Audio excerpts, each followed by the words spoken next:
All right, Brandon. So as Christians, we are told and we read that because we follow Christ, we have freedom in Christ. But what does that exactly mean? Yeah, Jen, freedom is one of those interesting words, I think, that it constantly comes up in our contemporary world, particularly in our nation, because as Americans, we're afforded certain privileges that, frankly, other countries don't have. Now, we understand that people have different experiences with freedom, and that America, just like any country, is imperfect. However, with the United States, we do have through our Constitution, freedoms like the freedom of speech, the freedom of assembly, the freedom of religion, and so on and so forth. So I remember a couple of years ago when I was doing a project concerning freedom and how other countries relate to this idea.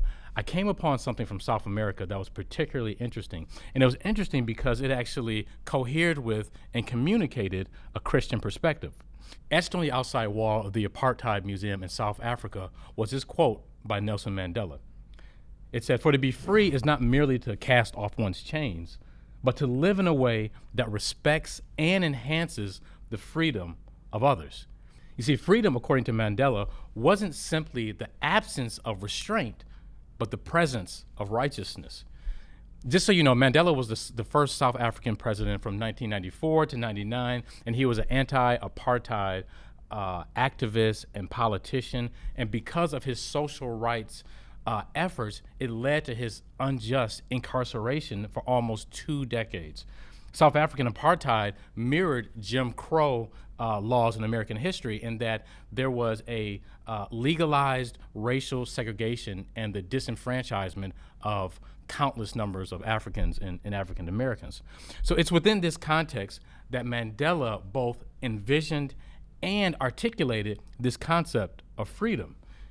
So why did it remind me of the Christian perspective of freedom? Well, Paul states in Galatians chapter 5, verses 13, "For you were called to freedom, brothers, only do not use your freedom as an opportunity for the flesh, but through love serve one another."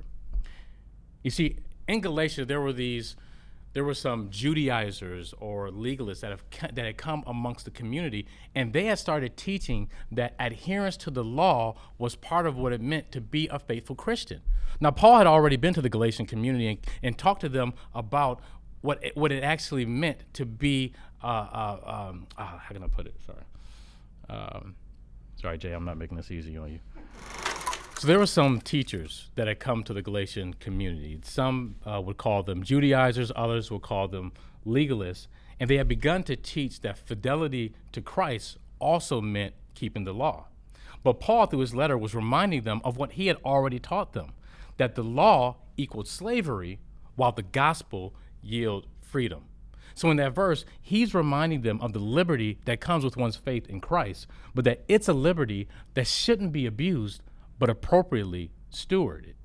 It's also a good reminder for us in our contemporary world where freedom is often wielded in a way that doesn't align with our Christian values, that we are called to a certain kind of freedom, a freedom that doesn't remove or doesn't merely remove the chains of the things that enslaves us, like various kinds of sins in our lives, but it's a freedom to do what we ought to do, or like Paul said, a freedom that's grounded in love, where we seek to serve one another.